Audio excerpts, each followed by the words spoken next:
की है, हमेशा रास्ता भर से कर रहा हूं कि जिस दिन दामोदर एमएलए बन जाएगा, जिस दिन दामोदर एमएलए बन जाएगा, सबसे पहली फाइल पे दस्तखत मुख्यमंत्री से कराएगा और डोली पार्क क्षेत्र में नहर बनवाने का काम करेगा, जो आज तक नहर बना नहीं।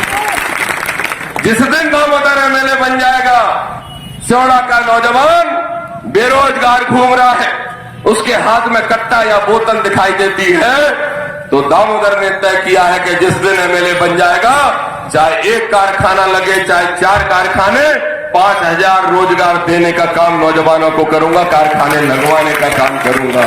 दामोदर ने यह भी घोषणा की है कि जिस दिन दामोदर एमएलए बन जाएगा, उसी दिन गोराघाट क्षेत्र में गुड़ के क्रेशर की जगह शुगर मिल लगवाने का काम भी करेंगे। ये आपकी बहुत पुराना सपना है और मेरी पुराना आपसे वादा है।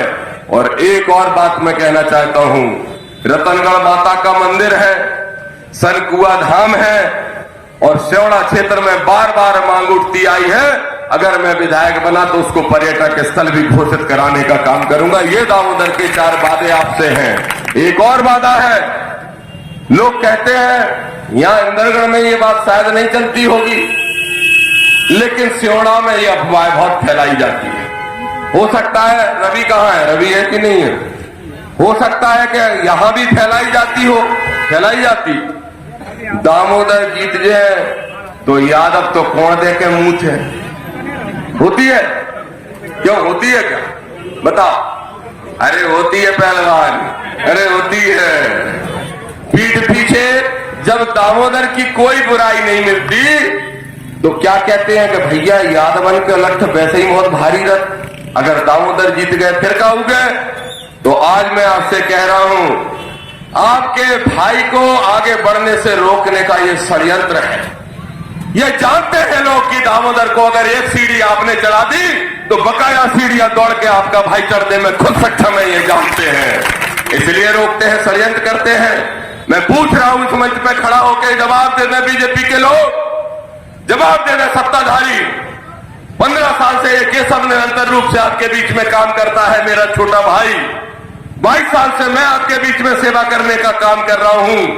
आज तक किसी के प्लॉट पे भी कब्जा नहीं हुआ होगा मेरे साथी के द्वारा, और तुम बीजेपी के लोगों, तुमने सारी जमीनें खाने का काम कर लिया और तुम हमको आरोप लगाते हो। और फिर भी कह रहा हूं, दामोदर एमएलए जिस दिन बन गया, उस दिन के बाद गुंडागिर्दी करने वाले 2 तरह के लोग, एक प्राइवेट गुंडे जो सत्ता के संरक्षण में गुंडागिर्दी करते हैं, या यूं समझ लो कि सत्ता के गुंडे, जिला अध्यक्ष निकलेगा, घूर के देखेगा, उसका एक रिश्तेदार आता है वो भी घूर के देखता है, वो मंत्री संतरी के दर पद पे है, काय पे है, इन सब का कक्का एक बैठा है दतिया में, नरोत्तम मिश्रा, वो भी घूर के देखता है।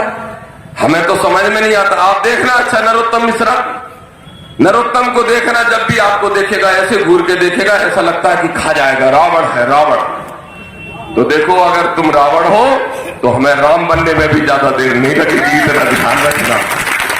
इसलिए सत्ताधारियों सुन लो, मेरे किसान भाइयों सुन लो कि दामोदर एमएलए बना तो जितनी इनने कब्जा किए हैं, जितने इनने घोटाले किए हैं, सबकी जांच होगी और ये ठंडी सड़क की जेल के अंदर आपको दिखाई देंगे। ये दामोदर का वादा है। एक और वादा है कि अगर दामोदर एमएलए बना, गुंडागिर्दी करने वाला किसी भी जाति बिरादरी का क्यों ना हो, किसानों को लूटने वाला किसी जाति बिरादरी का क्यों ना हो, अरे मैं तो कहता हूं मेरे व्यापारी भाइयों, अगर कोई यादव का लड़का भी आप पे गुंडागिर्दी करेगा तो सबसे पहले उसको जेल भेजने का काम दामोदर यादव करेगा। ये मैं आपसे वादा करता हूं। करता है सालन से तो फिर करने लगेंगे अगली बार। तो अब ये तुमको निर्णय करना है, लेकिन मैंने मन बना लिया है कि मैं सेवड़ा से ही चुनाव लड़ूंगा। और रही बात टिकट की, तो मैंने कहा मैंने टिकट नहीं मांगा। क्यों नहीं मांगा? क्योंकि टिकट ज्यादा। बोलो कौन सी है? तुम तो हो गई। टिकट के लिए मुझे कॉन्फिडेंस क्यों है? लोग सोचते हैं टिकट ऊपर से मिलता है, मेरी मान्यता ऐसी नहीं। टिकट ऊपर से नहीं मिलता, टिकट ये बैठे हैं सारे टिकट, आप सब जो हो वो मेरे टिकट हो, और आप टिकट हो तो फिर हम लड़ने को तैयार। अब देखो बड़ी सीधी बात है कि स्योड़ा के 3 पुल टूटे, स्योड़ा का, रतनगढ़ का, लाज का और स्योड़ा सनकुआ का, तीनों पुल टूटे। कितने साल हो गए काय भैया, भुसखारा का सब रे 2 साल हो गए ना, काय नहीं बने। मैं आज इस मंच से घोषणा कर रहा हूं, कल आ रहे हैं मुख्यमंत्री नौटंकी करने, परसों 21 को दतिया और 22 को स्योड़ा पुल का शिलान्यास करने आ रहे चुनाव के टाइम। देखो आप, मैं इस मंच से फिर कह रहा हूं, आज से 1.5 साल पहले हमने स्योड़ा में आंदोलन किया था तीनों पुलों के लिए। आप लोगों में से बहुत सारे लोग गए थे, लिख दो। तो उस आंदोलन में जब मैं आंदोलन करने उतरा तब कूद पड़े बीच में, नहीं बात हो गई है मेरी। आदरणीय विधायक जी ने कहा, मेरे बड़े भाई हैं, मैं बहुत सम्मान करता हूं, उनकी बात बहुत मानता हूं मैं।